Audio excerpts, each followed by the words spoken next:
ఓం మహాగణాధిపతయే నమ. ఓం గురుభ్యో నమ. ఓం శ్రీమాత్రే నమ. పరమేశ్వర స్వరూపమైనటువంటి జ్యోతిష, వాస్తు మరియు ఇతర అనేకమైనటువంటి శాస్త్రములను మనకు అందించినటువంటి మహర్షులకి నమస్కారం. హయగ్రీవ హయగ్రీవ హయగ్రీవేతియో వదేత్ తస్య నిస్సరతే వాణి జన్మకన్యా ప్రవాహవత్. అరుణాం కరుణాతరంగితాక్షీం ధృతపాశాంకుశపుష్పబాణచాపాం అనిమాదిభిరావృతాం మయూకైః అహమిత్యేవ విభావయే భవానీం. శ్రీమాత్రే నమః. ప్రేక్షకులకి ఆ లలితాంబిక అమ్మవారి యొక్క అనుగ్రహం పరిపూర్ణంగా కలగాలని మనస్ఫూర్తిగా కోరుకుంటూ మనం ఈరోజు విశ్వవసు నామ సంవత్సరంలో ద్వాదశ లగ్నాల వారికి గుర్తుపెట్టుకోండి. లగ్నం తెలియని వారు మాత్రమే రాసి చూసుకోండి, ఎందుకంటే రాశి కంటే గొప్పది లగ్నము. ఇది గుర్తుపెట్టుకోండి. లగ్నం తెలుసు, హ్యాపీగా లగ్నం నుంచి నేను చెప్పినటువంటి చూసుకోండి. కానీ ఇక్కడ మనకి రాశి ఫలాలకి ఎక్కువ ప్రాధాన్యత ఇస్తూ ఉంటారు కాబట్టి రాశి చూసుకోవచ్చు, తప్పేం కాదు.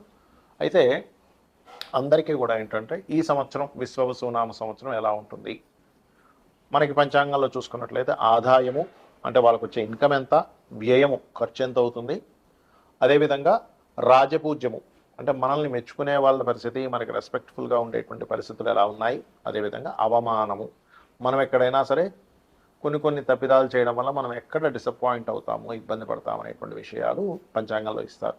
మరి అవి యాజ్ ఇట్ ఈజ్గా అలాగే సాగాలని ఉంటుందా, దాన్ని మనం ఏదైనా మార్చుకోగలమా, అదేవిధంగా మనకి మన జీవితంలో ఉన్నటువంటి ధనం కావచ్చు, వివాహం కావచ్చు, అదేవిధంగా జాబ్ కావచ్చు, అబ్రాడ్ వెళ్ళడం కావచ్చు, ఇన్వెస్ట్మెంట్స్ కావచ్చు, ఇట్లాంటి అనేకమైన అంశాల్లో ఎలా ఉండబోతుంది ఈ సంవత్సరం, మీకు ఏ విషయాల పట్ల జాగ్రత్త వహించాలి, ఏ దేవతా ఆరాధన, గోసేవ ఏం చేసుకోవాలి, అదేవిధంగా ఎటువంటి దానములు ఇవ్వాలి అనేటువంటి విషయాల్ని ఒక్కొక్కటిగా నేను మీకు వివరిస్తాను. ఈ యొక్క విషయాలు చెప్తుంది నేనైనప్పటికీ కూడా చెప్పిస్తుంది సాక్షాత్ లలిత అమ్మవారిగా భావిస్తూ తెలుసుకుందాం. మీనలగ్నము, మీనరాశి. మీనం వారికి మనకు పంచాంగాల్లో ఆదాయము, వ్యయము, రాజ్యపూజ్యం, అవమానం ఎలా ఉంది. ఎందుకంటే ఈ సంవత్సరం కొత్త సంవత్సరం మనకి మారింది అనగానే మనం చూసుకునేది ఏంటి, పంచాంగం తీసి ఆదాయం ఎలా ఉంది, వ్యయం ఎలా ఉంది, ప్లానింగ్ కోసం చూసుకుంటూ ఉంటాం. అది కనుక చూసుకున్నట్లయితే 5-5-3-1గా ఉంది. అంటే ఆదాయం ఎంతుందో వ్యయం అంతుంది చక్కగా. కాకపోతే ఇంకొంచెం పెరిగితే బాగుందని ఉంటుంది, ఎందుకంటే సేవింగ్స్ కావాలి ప్రతి ఒక్కరికి. అదేవిధంగా రాజ్యపూజ్యం 3, అవమానం 1, చాలా తక్కువగా ఉంది అవమానం, కాబట్టి పెద్ద ఇబ్బంది పడాల్సిన అవసరం లేదు. మరి రాజ్యపూజ్యం కొంత పెంచుకోవాలి, అదేవిధంగా ఆదాయం కొంత పెంచుకోవాలి అంటే మీరు చేయవలసింది ఏమిటంటే, మీనం వారికి సహజంగానే ఇప్పుడు మీకు ఏలినాడ్స్ని రాశిలోకి రాబోతుంది విశ్వవసు నామ సంవత్సరం నుంచి. రాశిలోకి వచ్చినప్పుడు ఏమవుతుందంటే కాస్త ఖర్చుల ప్రభావం కూడా కొంత ఉంటుంది.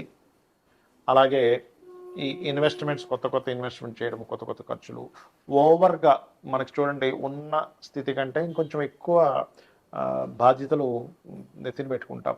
ఇటువంటివి కొంచెం వస్తున్నాయి. బికాజ్ ఆఫ్ లగ్నంలో రాహు ఉంటూ శని యొక్క ప్రభావం ఉంది రాశి మీద. కాబట్టి కొంచెం ఎక్కువగా ఏమైనా మీరు ఎక్కువ బాధ్యతలు ఎక్కువగా పెట్టుకుంటున్నారా, వాటికి కొంచెం జాగ్రత్తగా ఉండండి. ఇది ప్రధానంగా గుర్తుపెట్టుకోండి. అలాగే ఖర్చులు తగ్గించుకోవాలి అంటే కాస్త మీరు ఏలినాటి శని యొక్క ప్రభావం ఉంది కాబట్టి శనికి సంబంధించిన స్తోత్రపఠనం, ఆంజనేయ స్వామి ఆలయాలకు వెళ్ళడము, దక్షిణామూర్తి ఆలయాలకు వెళ్ళడము, ఇట్లాంటివి ఎక్కువగా చేయండి. కాకపోతే మీకు ఈ మాసంలో రాస్యాధిపతి 4లో మే 15వ తేదీ నుంచి మారుతున్నాడు కాబట్టి ఏదైనా ప్రాపర్టీ తీసుకునేటువంటి యోగం ఉంది. అంటే ఈ సమయంలో తీసుకునేటువంటి ప్రాపర్టీస్ వల్ల మీకు మంచి లబ్ధి ఉంటుంది. మొదటి 3 నెలలు ఎవరికి ధనం ఇవ్వకండి, అందులో ముఖ్యంగా షేర్ మార్కెట్లో అసలు డబ్బులు పెట్టకండి మొదటి 3 నెలలు. తర్వాత కూడా మీ జన్మజాతకంలో షేర్ మార్కెట్ ద్వారా ధనయోగం ఉంటేనే ఇన్వెస్ట్మెంట్స్ చేయాలి, అదర్వైజ్ కుదరదు. అది ఎలా ఉంటుంది అంటే రెండు ధనస్థానాధిపతి, పంచమాధిపతి, అష్టమాధిపతి, లాభాధిపతి మంచి పొజిషన్స్లో ఉండి కనీసం ఒక నీచభంగ రాజ్యోగం కానీ విపరీత రాజ్యోగం కానీ ఉంటేనే ధనయోగం ఉంటుంది షేర్ మార్కెట్లో. అలాగే వివాహ ప్రయత్నాలు మీకు మే తర్వాత అంటే జూన్ నుంచి యోగిస్తాయి. బికాజ్ ఆఫ్ లగ్నంలో రాహు, సప్తమంలో ఉండేటువంటి కేతు యొక్క మార్పులు జరగాలి కాబట్టి. అదేవిధంగా మీనం వారు ముఖ్యంగా మీరు ఉద్యోగ సంబంధించినటువంటి ప్రయత్నాలు సఫలీకృతం అవుతాయి. మీకు మాత్రమే కాకుండా మీ యొక్క జీవిత భాగస్వామికి కూడా చేసేటువంటి ఉద్యోగ ప్రయత్నాలు, అందులో ముఖ్యంగా బ్యాంకింగ్ సెక్టార్స్, టీచింగ్ రిలేటెడ్ సంబంధించిన, అకౌంటింగ్ రిలేటెడ్ సంబంధించిన, మార్కెటింగ్ రిలేటెడ్ సంబంధించినటువంటి వృత్తులలో ఉద్యోగ అవకాశాలు పెరగనున్నాయి. అలాగే మీనం వారికి కనుక చూసుకున్నట్లయితే ప్రధానంగా ఇక్కడ ఈ ధనం విషయంలో మొదటి 3 నెలలు కాస్త జాగ్రత్తగా ఉంటే సరిపోతుంది. ఎవరికో అప్పులు ఇవ్వడం, లేకపోతే ఎక్కువ వడ్డీకి అప్పులు తీసుకోవడం, ఇట్లాంటి తప్పుడు నిర్ణయాలు తీసుకోకండి. బికాజ్ ఆఫ్ 6వ స్థానంలో కేతువు రాబోతున్నాడు మీకు మే తర్వాత. కాబట్టి మే తర్వాత నుంచి ప్రత్యేకంగా ఎవరికైనా అప్పులు ఇవ్వడం తీసుకునే విషయాల్లో మరింత జాగ్రత్తగా ఉండాలి. బికాజ్ ఆఫ్ మీనం వారికి ఈ సింహరాశిలో కేతు 6వ స్థానం ప్రతి ఒక్కరికి కూడా పూర్వజన్మ కర్మస్థానం. కాబట్టి పూర్వజన్మ కర్మస్థానంలోకి కేతు ఎంటర్ అవుతున్నాడు. కాస్త తండ్రి గారితో దూరంగా ఉండడము, కొన్ని విషయాల్లో అంటే అనవసరంగా అప్పులు తీసుకోవడము, అవసరం లేకపోయినా తీసుకుంటారు. ఒక్కోసారి ఎవరో ఫోన్ చేస్తారు, ఏమంటే మీకు ఇంత లోన్ ఇస్తాం మేము, తీసుకోండి అంటే సర్లే తీసుకుంటాం. కానీ అనవసరమైన అప్పుల జోలికి వెళ్ళకండి దయచేసి. ఉద్యోగ అవకాశాలు చక్కగా పెరుగుతాయి. మీరు కొత్తగా ఇంకేదైనా కోర్సెస్ నేర్చుకోవడం కూడా జరుగుతుంది ఈ సంవత్సరము. కొత్తగా ఇప్పుడు సాఫ్ట్వేర్ డెవలప్స్ అవుతూ ఉంటాయి, ఏఐ లాంటివి కానీ, ఎనీథింగ్ అకౌంటింగ్ సెక్టార్స్ లేదా సాఫ్ట్వేర్ రిలేటెడ్ సంబంధించిన నేర్చుకోవడం అనేటువంటి చాలా స్పష్టంగా గోచరిస్తుంది. కాకపోతే మీకు రాశిలో శని యొక్క సంచారం ఉంది కాబట్టి కొన్ని జాగ్రత్తలు కనుక తీసుకుంటే ఎల్లాడి శని ప్రభావం పడదు. ఏమిటి అంటే ఎక్కువగా నిద్రపోకండి. వయసులో ఉన్నవారు, ముసలి వాళ్ళు, స్త్రీలు, లేనట్లయితే చిన్నపిల్లలు, వీళ్ళకి ఏమి ఇబ్బంది ఉండదు. కానీ యువకులు దాదాపుగా ఒక 50-55 ఏళ్ళ వరకు ఉండేటువంటి వారు ఎక్కువగా నిద్రపోకండి ఎల్లాడి శని జరిగేటప్పుడు. వీలున్నప్పుడల్లా కూడా కాస్త శనివారాలు కాస్త లవణం అంటే ఉప్పు కలుపుకున్నటువంటి కొన్ని ఉప్పు గింజలు వేసినటువంటి నీటితో స్నానం చేయండి. మొత్తం తైలము ఒంటికి శనివారం పూట మర్దన చేసుకొని దాని తర్వాత స్నానం చేయండి. శని యొక్క ప్రభావం తగ్గుతుంది. మరియు పేదవాళ్ళకి, మీకు మీ దగ్గర పనిచేసేటువంటి వారికి, చిన్న చిన్న ఉద్యోగాలు చేసేటువంటి వారికి, వాళ్ళ పిల్లలకి ఏదైనా పంచిపెట్టండి. అన్ని విధాలా మీకు బాగుంటుంది. చాలామందికి జాతచక్రం ఉండదు, మరి వాళ్ళు ఏం చేయాలి? ఎందుకంటే వాళ్ళకి రాశి, నక్షత్రము, లగ్నం ఏమీ తెలియదు. అటువంటి వారు ఈ సంవత్సరం పరంగా చూసుకుంటే, ఈ సంవత్సరం అందరూ కూడా కాస్త ఇన్వెస్ట్మెంట్స్ చేసే విషయాల పట్ల కాస్త జాగ్రత్తగా ఉండాలి. ఎందుకు?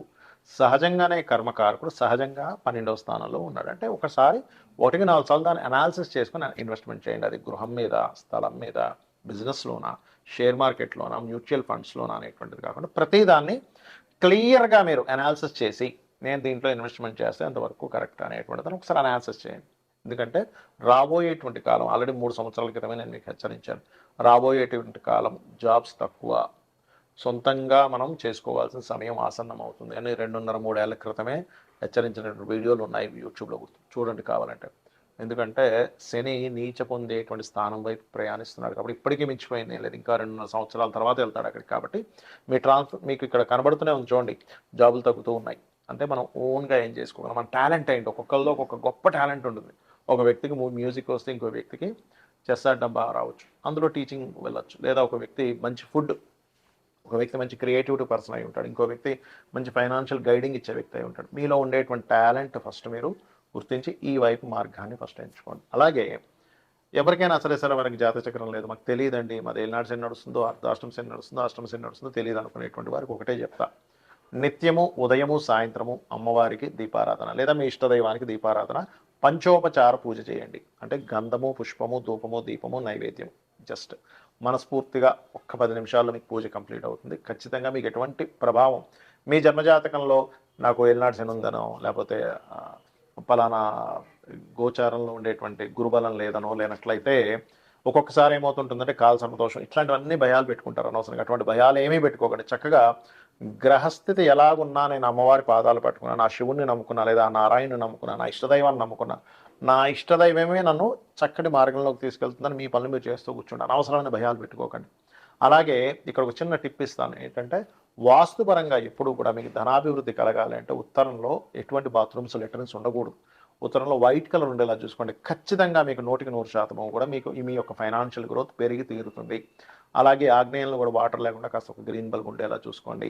ఉత్తరంలో వైట్ కలర్ ఉండేలాగా, ఈస్ట్ అండ్ ఆగ్నేయం సైడ్ కాస్త గ్రీన్ కలర్స్ ఉండేలాగా, అలాగే నైరుతిలో creamish colour or yellowish colour master bedroom ఉండేలా ట్రై చేయండి. అప్పుడు ఏమవుతుందంటే అది వాస్తుపరంగా ఎనర్జైజ్ అవుతుంది ఆ యొక్క ప్రదేశం అనేటువంటిది. అలాగే మరొక విషయం ఏంటంటే ఇక్కడ మీరు ఈ దేశకాల సంబంధించినటువంటి విషయాలు కనుక చూసుకుంటే ప్రపంచవ్యాప్తంగా కొంత ఆర్థిక మాన్యాలు, కొంత స్టార్టింగ్లో అంటే సంవత్సరం మొదట్లో కొన్ని చిన్న ఇవి చూపిస్తున్నాయి. ఎందుకంటే మనకి గతంలో ఏదైతే మనకి దీనికంటే విశ్వవసు నామ సంవత్సరానికి ముందు ఏదైతే క్రోధినామ సంవత్సరంలో అనవసరమైన గొడవలన్నీ జరిగాయో, ఈ సంవత్సరంలో అన్ని గొడవలు ఉండవు, తగ్గుతాయి కొంతవరకు. కాకపోతే ఈ ఆర్థిక మాన్యాలు, ఈ జాబ్ మీద ప్రభావాలు ఇవి ఉంటాయి. కాబట్టి ఈ యొక్క విషయంలో కాస్త మీరు జాగ్రత్తగా మీ లైఫ్ని ప్లాన్ చేసుకుంటారని మనస్ఫూర్తిగా కోరుకుంటూ శ్రీమాత్రే నమః.